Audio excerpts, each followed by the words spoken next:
حکمرانوں سن لو، اگر میری کمر دیوار سے لگائی تو میں ٹائیگر بن کر حملہ کر سکتا ہوں۔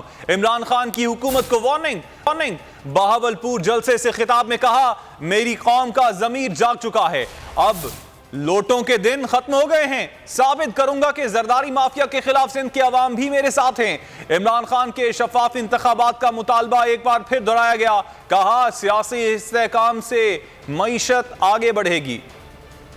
آپ کو پیغام دینا چاہتا ہوں کہ میں صرف اپنے ملک کی خاطر میں کوئی وہ حرکت نہیں کر رہا جس سے میرے ملک کو نقصان ہو، لیکن میری اگر آپ نے دیوار کے ساتھ میری کمر لگا دی تو یاد رکھیں کہ میں کارنر ٹائیگر بن سکتا ہوں۔ میں اللہ کا خاص شکر ادا کرتا ہوں، اس نے میری قوم کو جگا دیا۔ جو میری جاگی ہوئی قوم مجھے نظر آ رہی ہے، لوٹوں کے دن ختم ہو گئے، ملک کی جو معیشت ہے وہ سکڑ رہی ہے، قرضے بڑھ رہے ہیں۔ میرے پاکستانی تیار ہو جاؤ، اس کا صرف ایک طریقہ ہے کہ پاکستان میں صاف اور شفاف الیکشن کروائے جائے۔ پولیٹیکل سٹیبلٹی کے بغیر معاشی استحکام نہیں آ سکتا۔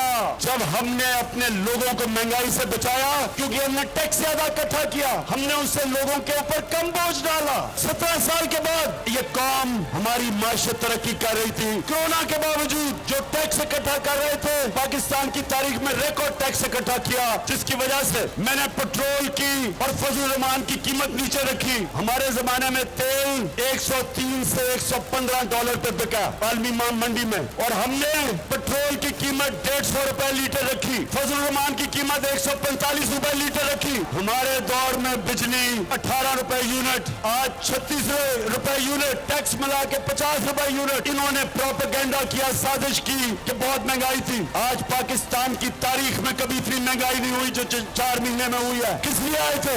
NRO لینے کے لیے، اپنی چوری معاف کروانے کے لیے۔ بہاولپور یہاں تو ایک بہت بڑا مونچھوں والا لوٹا ہے، 3.5 سال حکومت میں بیٹھ کے عیاشی کرتا ہے اور پھر لوٹے کا منہ ادھر چلا جاتا ہے۔ میرے سے وعدہ کرو کہ آپ نے اس لوٹے کو کسی صورت جیتنے نہیں دینا۔ تو پاکستانیوں، میں جو آج آپ کے پاس آیا ہوں، میں آپ کو تیار کروا رہا ہوں حقیقی آزادی کی تحریک کے لیے۔ ایک بار پھر نمبر 1۔ سبسکرائب کریں اور بیل دبائیں تاکہ کوئی خبر رہ نہ جائے۔